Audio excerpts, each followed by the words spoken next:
कहते हैं अगर इरादा अटल हो तो मंजिल मिल ही जाती है। ऐसा ही पक्का इरादा किया था सिविल सेवा में जाने के लिए गुंजन वार्ष्णेय ने।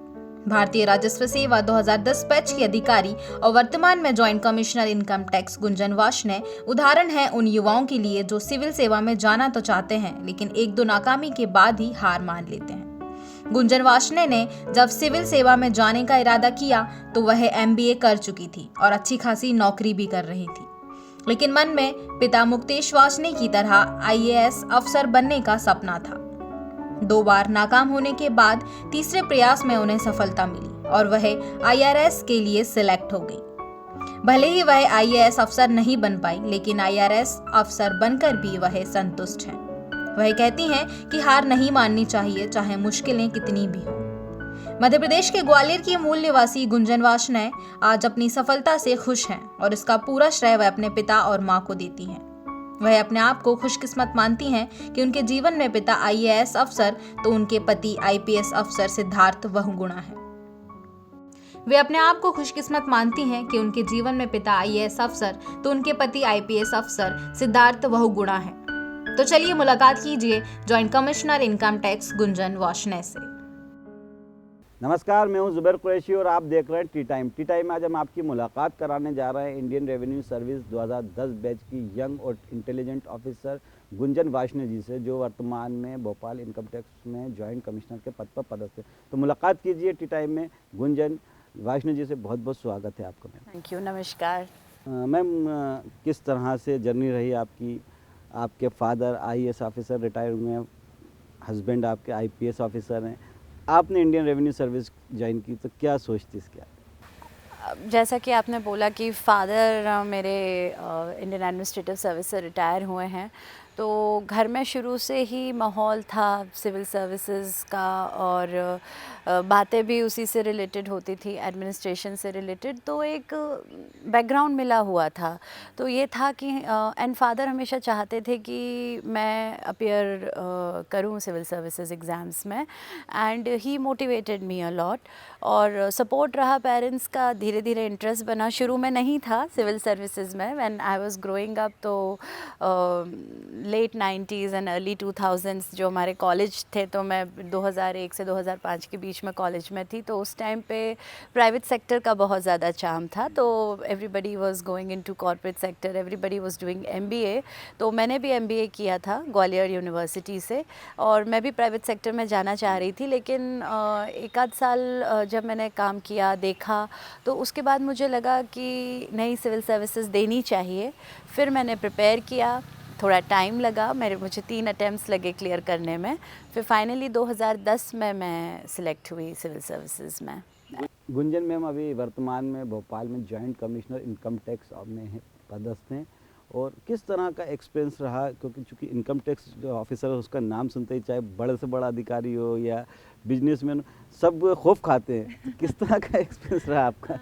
नहीं, एक्सपीरियंस बहुत अच्छा रहा। 10 साल बहुत ही अच्छे निकले और बहुत ही सेटिस्फाइड निकले। आपने ये सवाल किया है, तो अभी 2-3 महीने पहले जब UPSC का रिज़ल्ट आया था नए बैच का जो है, तो मैंने एक फेसबुक पे लंबी सी पोस्ट डाली थी, और उसमें मैंने अपने जो पिछले 10 साल हैं सिलेक्ट होने के बाद के, उस पे मैंने अपना एक एक्सपीरियंस शेयर किया था। तो वही रिपीट करूँगी कि उतार चढ़ाव आता रहता है, लेकिन ज़्यादातर अच्छा ही रहा। बहुत अच्छे लोग मिले, बहुत कुछ सीखा, और आगे भी उम्मीद है कि जितने भी साल हैं, अगले 20-22 साल जो मेरे सर्विसेज के बचे हैं, वो भी उतने ही अच्छे निकलें और उतने ही अच्छे एक्सपीरियंसेस मुझे मिलें। बाकी मेजर पार्ट जो है मैंने अपनी सर्विस लाइफ का दिल्ली में निकाला है। 2010 में सिलेक्शन के बाद में हम लोगों की ट्रेनिंग होती है national academy of direct taxes Nagpur में, और वहाँ पे हम लोगों की लगभग 16 मंथ्स की ट्रेनिंग होती है, जिसमें कुछ टाइम फील्ड में होता है, कुछ एकेडमी में होता है, कुछ ट्रैवल भी रहता है, अटैचमेंट्स होते हैं अलग अलग जगह के। तो नागपुर में हमारा 16 महीने का ट्रेनिंग रहा। 2012 में जो है हम लोगों का पासिंग आउट हुआ, तो मेरी फ़र्स्ट पोस्टिंग दिल्ली में रही। सो 2012 से लेकर 2019 तक मैं दिल्ली में पोस्टेड रही, और लास्ट ईयर 2019 में मैं वापस भोपाल आई। मतलब Bhopal is my home town and MP is my home state, तो अब मैं होम स्टेट की सर्विसेज में हूँ। स्कूल और कॉलेजिंग की अगर लेकर बात करें तो चूँकि आपने एमबीए भी किया है, फिर फादर आईएएस रहे, तो क्या स्कूल और कॉलेजिंग के बारे में बताइए कि स्कूल था, फिर कॉलेजिंग कहाँ से रही, स्कूलिंग कहाँ से रही?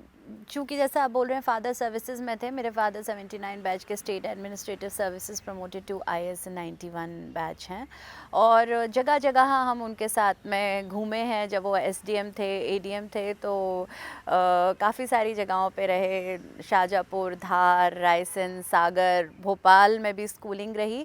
फिर फाइनली जो हायर स्कूलिंग थी जो था वो ग्वालियर से हुई, तो मैं 12th मैंने अपना सिंधिया कन्या विद्यालय से पास आउट किया। उसके बाद फिर मेरा ग्रेजुएशन और पोस्ट ग्रेजुएशन दोनों ही ग्वालियर से हुए हैं, जीवाजी यूनिवर्सिटी से। जब फादर आपके गवर्नमेंट सर्विस में रहते हैं या गवर्नमेंट जॉब में रहते हैं, तो बच्चों को सबसे ज़्यादा दिक्कत आती है एजुकेशन को लेकर, क्योंकि ट्रांसफ़र्स होते रहते हैं, कभी इधर तो कभी उधर, तो स्कूलिंग चेंज होते होते जैसा आपने भी बताया कि स्कूल काफ़ी चेंजेस हुए हैं।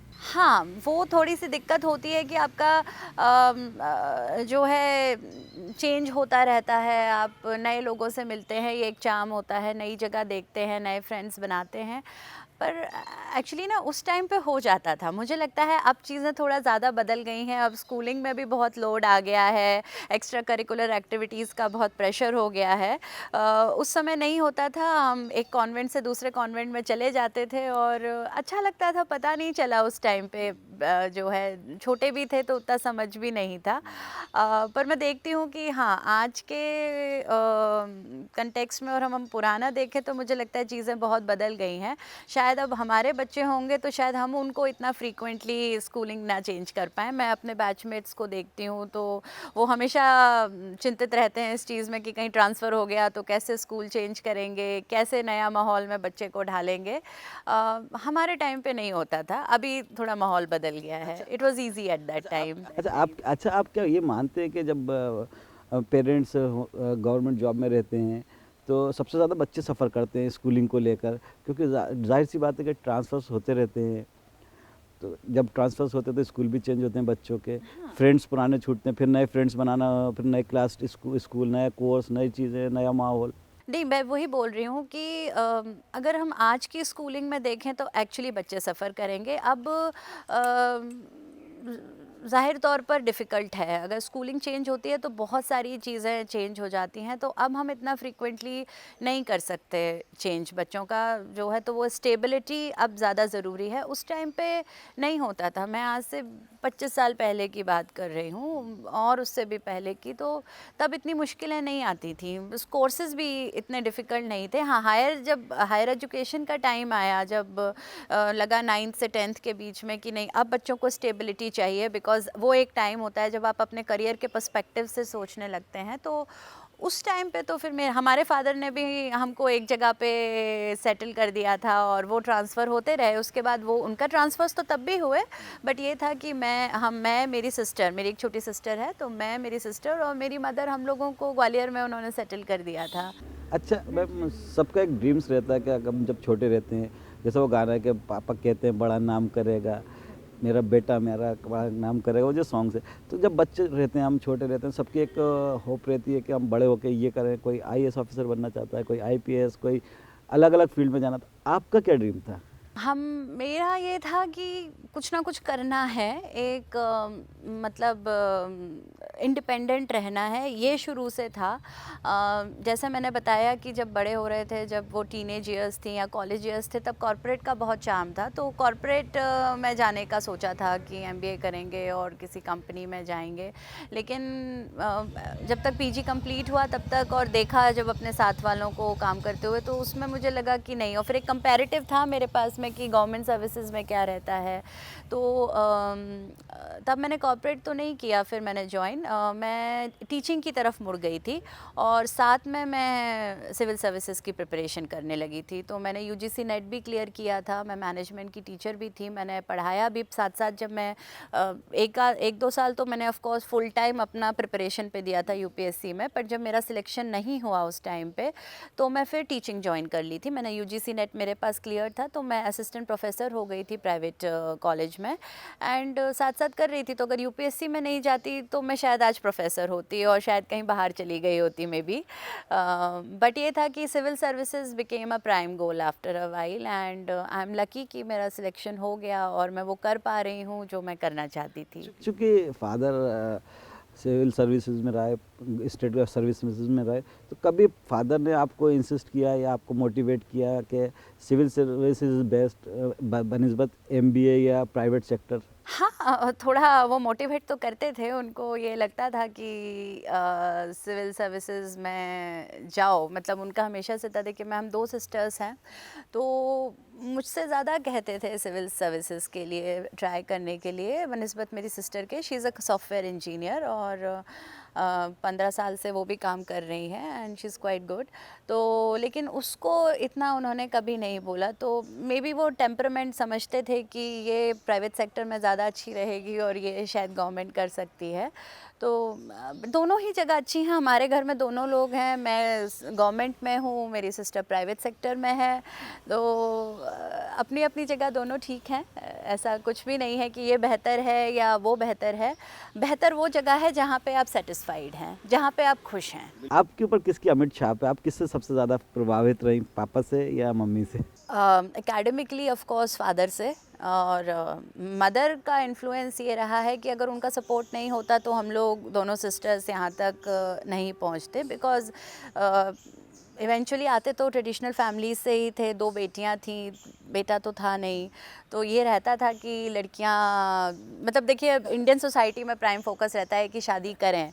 तो उस मामले में मेरी मदर का हमेशा ये था कि नहीं, मुझे अपनी लड़कियों को पहले इंडिपेंडेंट बनाना है, मतलब प्रोफेशनली वो स्ट्रॉन्ग रहें, उसके बाद में फिर बाकी चीज़ें। तो ये एक बहुत बड़ा सपोर्ट मदर का रहा है, और फादर का तो ऑफ कोर्स है ही है। जाहिर सी बात, ये सपोर्ट अगर मदर का सभी बेटियों के साथ हो जाए तो आज बेटियों वैसे भी देश का नाम रोशन कर रही है।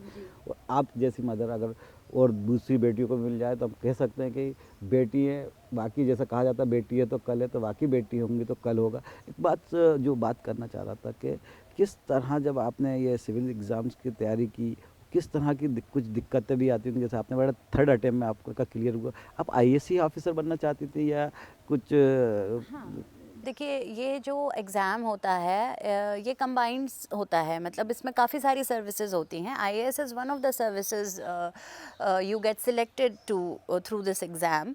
बट इसके अलावा IPS, Indian foreign service, revenue services, lot of account services, railway services, ये भी इसमें इंक्लूडेड होती हैं। तो जब मैंने देना शुरू किया तो of course IAS was the first choice. उसके बाद मेरी personally second choice revenue service थी। फॉरेन सर्विस थोड़ा मुझे था कि बाहर नहीं जाना है उस टाइम पे लगता था, इसलिए तो फॉरेन सर्विसेज ऑप्ट नहीं किया था। और पुलिस के लिए मुझे लगता था कि may be I do not have that temperament, एक पर्सनल होता है, तो इसलिए मैंने आईपीएस चूज़ नहीं किया था। तो मेरा सेकंड चॉइस था रेवेन्यू सर्विसेज। एंड अच्छा, सर्विस में आईपीएस चूज़ नहीं किया, लेकिन उस शहर में मेरी लाइफ में आईपीएस चूज़ कर लिया आपने। कैसे हुई भागोड़े सर से, कैसे मुलाकात हुई? उनसे हमारी अरेंज मैरिज सेटअप में मुलाकात हुई, कॉमन फैमिली फ्रेंड्स के थ्रू कनेक्ट हुए, और फिर मुलाकात हुई, और फिर ज़ाहिर तौर पर कि अच्छा लगा मिलके, तो फिर बात आगे बढ़ी। लेकिन अगर हम बात करें तो जिस तरह से आपके आपने फैमिली बचपन में गुजारा, अब शादी के बाद भी वैसे गुजारा, जैसा अब सिद्धार्थ सर एसपी है, अभी जबलपुर एसपी है वर्तमान में, इससे पहले भी कई जगह लगभग 6 से 7 जिलों में एसपी रह चुके। तो अब आप यहाँ भोपाल में और सिद्धार्थ सर जबलपुर में, तो किस तरह ट्यूनिंग बिठाते परिवार को चलाने के लिए, परिवार फैमिली को चलाने के लिए?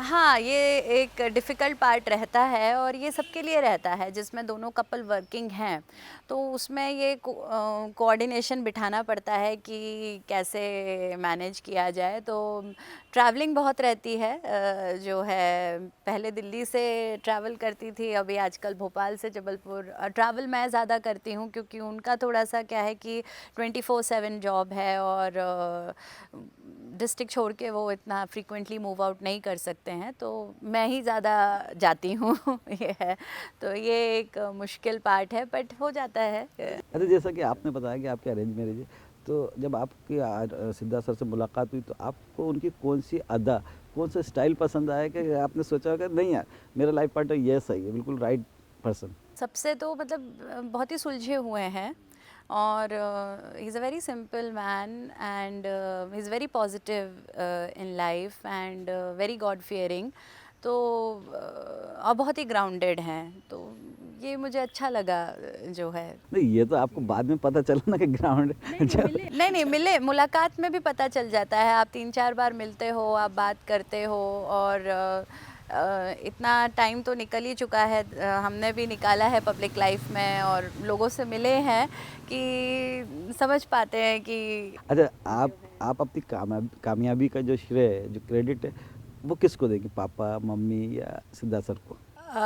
पेरेंट्स को पहले जो है, क्योंकि देखिए जो आज हैं और जैसे हैं और जिस मुकाम पर हैं, उसमें सबसे बड़ा जो क्रेडिट है वो पेरेंट्स का है और हस्बैंड का भी एक सपोर्ट है, क्योंकि एक आप पीसफुली अपनी प्रोफेशनल और पर्सनल लाइफ में तभी रह सकते हैं जब आप का स्पाउस अंडरस्टैंडिंग हो, तो उसमें डेफिनेटली सिद्धार्थ का रोल है। और since we have been married, one thing that I really appreciate about him is that कि वो हमेशा मुझे एनकरेज करते हैं कि प्रोफेशनली तुम अच्छा करो। He would never, he has never told me कि मेरी पोस्टिंग इधर उधर हो रही है तो तुम भी मेरे साथ साथ चलो, मतलब ऐसा कभी नहीं है। मतलब वो हमेशा कि तुम्हारे लिए, करियर के लिए जो ज़्यादा बेहतर है, यू शुड डू दैट। तो ये एक बहुत अच्छी चीज़ है and I am lucky that I have got a supportive spouse. बिल्कुल, इसलिए कहते हैं कि मंजिल उन्हीं को मिलती है जिनके इरादे अट्टल हों, जिनके हौसले बुलंद हो। कहा जाता है कि कौन कहता है कि आसमान में छेद नहीं हो सकता, एक पत्थर तो तबीयत से उछालो यारों। तो वही चीज़ आपके साथ भी हुई कि 3 बार कोशिश की, पहले अटेम्प्ट में नाकाम रहे, दूसरे अटेम्प्ट में नाकाम रहे, लेकिन आपने अपना हौसला नहीं छोड़ा, आपने इरादा नहीं छोड़ा, तो आज उसका फ़ायदा भी आपको मिला। लेकिन सवाल यहाँ पर एक वो आता है कि जो पहले बार अटेम्प्ट करते हैं, दूसरी बार में भी नाकाम हो जाते हैं, तो वो जो उसमें चले जाते हैं, निराश हो जाते हैं, डिसअपॉइंटेड हो जाते हैं, उस फेज़ को किस तरह से आपने सामना किया? उस फेज़ में देखिए, मैं ये कहना चाहूँगी कि आप मैं जो नए लोग बच्चे होते हैं जो प्रिपेयर कर रहे होते हैं, मैं उनको यही चीज़ कहती हूँ कि एक ऑल्टरनेट ज़रूर रखो, एक फॉल बैक ऑप्शन होना चाहिए। बिकॉज़ ये एग्ज़ाम ऐसा है कि आप जब तैयारी करते हो और आप जब तैयारी करने के बाद में एग्ज़ाम देते हो, तो 1-2 साल तो आपके यूँ ही निकल जाते हैं झटके में, आपको पता ही नहीं चलता है कि कब निकल गए 2 साल। और उसके बाद जब आपके पास सिलेक्शन नहीं होता है, तो आपको लगता है चलो मैं 1 साल और दे दूँ, फिर रहता मैं 1 साल और दे दूँ, और ये करते करते कई बार होता है कि नहीं सिलेक्ट हुए और आपकी लाइफ के 4-5 साल यूँ ही निकल जाते हैं, और फिर आप अपने साथ वालों को देखते हैं तो लगता है कि पीछे मुड़ के कि अरे ये तो मेरे से आगे इतना निकल गया। तो उस केस में मैं ये कहती हूँ कि आप 2 साल दे दीजिए, बिल्कुल एकदम कंसंट्रेशन से अच्छे से पढ़ के, पर अगर सिलेक्शन नहीं होता है तो एक अल्टरनेट करियर ऑप्शन अपने पास रखिए। आप कुछ भी करिए, आप टीचिंग करिए, आप जॉब करिए। आई नो डिफ़िकल्ट होता है, दोनों चीज़ें कहना आसान है, लेकिन अगर आप अपना जो है मेंटली आप अपने आप को स्ट्रॉन्ग रखना चाहते हैं, तो इट इज़ वेरी इंपॉर्टेंट कि आप कुछ ना कुछ करते रहें पढ़ाई के साथ साथ। एग्ज़ाम तो ये साल भर ले लेगा, चलता रहेगा, पर एक करियर ऑप्शन होना चाहिए। आप जब आईआरएस सिलेक्ट हुई, चूँकि आप उसके बाद आप अलग अलग जगह पर, ख़ासतौर से दिल्ली में आपने ज़्यादा आपका जॉब रही, जब भोपाल आए और जॉइंट कमिश्नर बन के, तो यहाँ का किस तरह का एक्सपीरियंस रहा? जब इनकम टैक्स ऑफिसर बनते तो जैसे मैंने पहले भी कहा कि आईएएस से कोई नहीं डरता, आईपीएस से भी एक क्रिमिनल्स डरते होंगे, आईएएस से कोई लोग डरता है, लेकिन इनकम टैक्स ऑफिसर का इतना खौफ होता है कि चाहे आईएएस हो चाहे आईपीएस हो, एक अलग खौफ रहता है। आपके किस तरह के जब ज्वाइन किए इनकम टैक्स ऑफिसर का, तो आपको किस तरह का एक्सपीरियंस रहा, किस तरह का अनुभव रहा? नहीं नहीं, खौफ नहीं होता है। जिसको जो कोई गड़बड़ कर रहा होता है उसी को खौफ होता है। नॉर्मल आम आदमी को बिल्कुल खौफ खाने की ज़रूरत नहीं है। हम लोग भी एक नॉर्मल सरकारी अधिकारी हैं जो बस अपना काम करते हैं, जो कि हमें असाइन किया जाता है। और एक्सपीरियंस मेरा पहली पोस्टिंग दिल्ली में रही। दिल्ली में मैं 7 साल रही हूँ as assistant commissioner and deputy commissioner, और काफ़ी अच्छा रहा, चैलेंजिंग रहा। जो है काम सीखा वहीं पे जो है। और income tax as a service is quite supportive to females in general. मैंने देखा है कि हमारे यहाँ पर जो है फ़ीमेल ऑफिसर्स को भी उतना ही एनकरेज किया जाता है जितना कि मेल ऑफिसर्स के जो है। तो डिस्क्रिमिनेशन जेंडर के बेसिस पे मैंने डिपार्टमेंट में नहीं देखा। जो है हमसे भी उतना ही एक्सपेक्ट किया जाता है कि अच्छे से जो है काम करो, और हमें भी उतने चैलेंजिंग असाइनमेंट्स दिए जाते हैं। तो ये चीज़ एज अ सर्विस मैंने फेस नहीं करी। 2 साल मेरी पोस्टिंग फाइनेंस मिनिस्ट्री में भी रही, तो मैं नॉर्थ ब्लॉक में भी मैंने काम किया। वो एक अपने आप में अलग अनुभव था कि मिनिस्ट्रीज़ कैसे काम करती हैं, पॉलिसी मेकिंग कैसे होती है जो है। तो एक्सपीरियंस बहुत ही अच्छा रहा, और मैं बहुत पॉजिटिव हूँ अपनी सर्विस के प्रति और माहौल के प्रति। अप्स एंड डाउन्स थोड़े बहुत होते रहते हैं, मतलब इन जनरल, बट अगर आप एक मैक्रो व्यू लें अभी तक का, तो बढ़िया रहा, सपोर्टिव लोग रहे हैं बहुत ही। कभी आपको जैसे तरह की रेट करते इनकम टैक्स किसी बड़े बिजनेसमैन पे या किसी बड़े जी का, कभी आपने ऐसी कोई रेट की? मैं देखिए, हमारे यहाँ पे रेड करने वाला विंग अलग होता है। तो मैंने रेड एग्जीक्यूट तो नहीं करी हूँ, लेकिन मैं पार्टिसिपेट ज़रूर किया है एज अ टीम मेंबर जो है। तो वो मैं गई हूँ, दिल्ली में कई बार गई हूँ।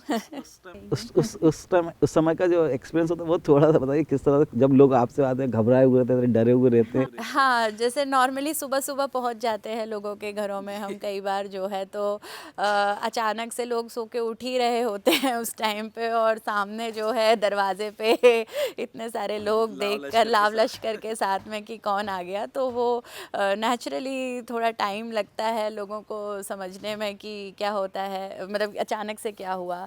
अच्छा, लेडी ऑफिसर्स होती हैं ज़्यादातर, तो उनको उन प्रेमाइसेस पे भेजा जाता है जहाँ पर जो घर होते हैं। तो हमारी रेसिडेंशियल प्रेमाइसेस पे बहुत ड्यूटी लगती थी, क्योंकि लेडीज़ होती हैं, तो डेफिनेटली मतलब प्रेफर करते हैं कि जो टीम घरों में जाए वहाँ पे साथ में लेडीज़ भी जाएं, सो दैट कि जो घर में लेडीज़ हैं वो कंफर्टेबल रहें, वो उनको ये ना हो कि इतने सारे ये लोग कौन कहाँ से आ गए। तो मेरी ज़्यादातर ड्यूटी इंसिडेंटली रेसिडेंशियल प्रेमाइसेस पे रही है। तो वहाँ पे थोड़ा और ज़्यादा सेंसिटिवली आपको चीज़ें हैंडल करनी होती हैं, क्योंकि जो लोग बिज़नेस चला रहे होते हैं, generally they are male members of the house, तो वो तो फिर भी यूज़ टू होते हैं सवाल जवाब के। लेकिन जो फीमेल्स होती हैं, वाइफ्स होती हैं, मदर्स होती हैं, या ओल्ड पेरेंट्स होते हैं, उनके साथ आपको बहुत सेंसिटिवली डील करना पड़ता है, क्योंकि उनको नहीं पता होता ना कि उनके साथ अचानक से क्या हो रहा है, ये लोग कौन आ गए हैं, सडनली उनके कमरों में जाके देख रहे हैं, उनकी अलमारियाँ खोल रहे हैं।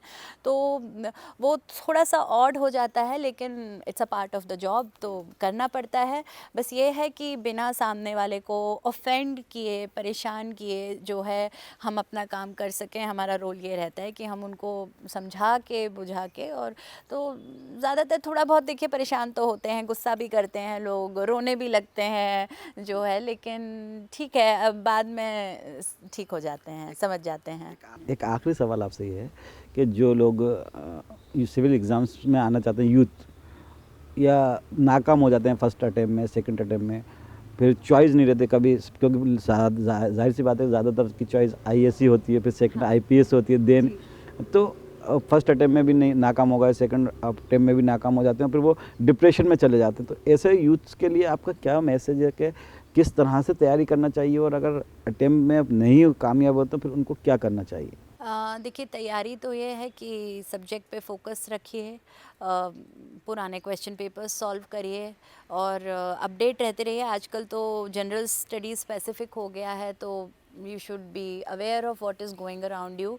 राइटिंग कैपेबिलिटीज़ आपकी अच्छी होनी चाहिए, तो लिखने की प्रैक्टिस करते रहिए। मेरे साथ मैंने देखा था पर्सनली कि मेरे इंटरव्यूज़ तो अच्छे जैसे नंबर वगैरह आते थे, मेरे मेंस में राइटिंग में थोड़े मार्क्स कम रह जाते थे। तो जब जिस अटेम्प्ट में मेरा सिलेक्शन हुआ, उसके लिए मैंने प्रैक्टिस करी थी। मैंने फिर एक टीचर ढूंढे और उनके साथ मैं मतलब वो मुझे क्वेश्चंस देते थे, मैं आंसर्स लिख के देती थी, तो वो इवैल्यूएट करते थे। तो फाइंड अ गुड टीचर, एक इवैल्यूएट जो आपको कर सके कि आप कैसा लिख रहे हैं और क्या बोल रहे हैं। तो ये तो एक पार्ट हो गया कि एग्ज़ाम को कैसे डील करें, कैसे तैयारी करें। दूसरा पार्ट आता है कि अगर सिलेक्शन ना हो तो क्या करें। तो सिलेक्शन ना हो तो सबसे इम्पॉर्टेंट चीज़ ये है कि ये exam be all and all of life नहीं है।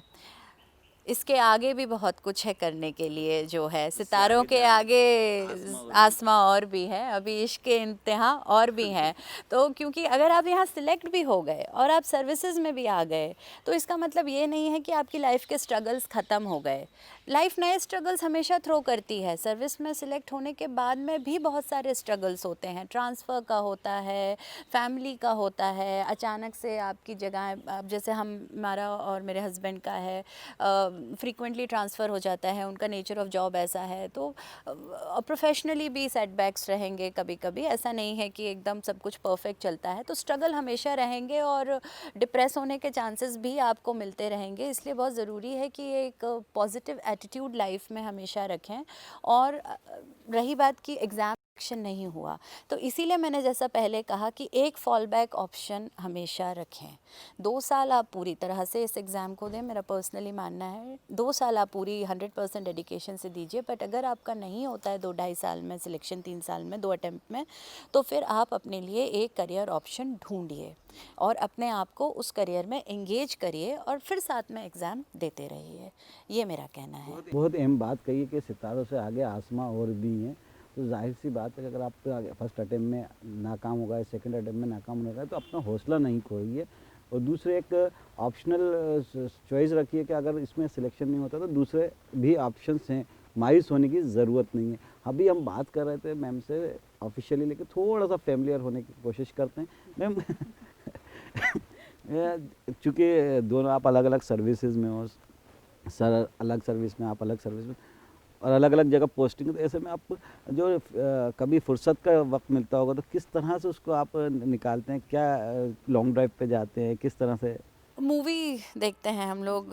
जब हम लोग अभी दोनों जब भोपाल में पोस्टेड थे, तो हम लोगों ने बहुत लेट नाइट शोज़ देखे हैं। तब तो प्री कोविड टाइम था, तो मूवी देखने का दोनों को शौक़ है, तो मूवीज़ बहुत देखते हैं। सीरीज़ जो है नेटफ्लिक्स और अमेज़ॉन प्राइम हमारा बहुत चलता था एक जो है कि अब ये सीरीज़ ख़त्म करते हैं, वो सीरीज़। म्यूज़िक इज़ कॉमन, दोनों को शौक़ है जो है, तो गाने वाने सुनते रहते हैं। तो ये रहता, ये हमारे कॉमन इंटरेस्ट है जो है। चलती है, एक आईपीएस ऑफिसर की, एक इनकम टैक्स ऑफिसर की। दोनों की अपने अपने डोमेन में। ज़्यादा चलती है, मतलब घर का हेड कौन है, आईपीएस ऑफिसर या आईआरएस ऑफिसर? नहीं नहीं, आई थिंक हमारे यहाँ पे जिसका जो डोमेन है उसमें एक दूसरे की बात मान लेते हैं जो है।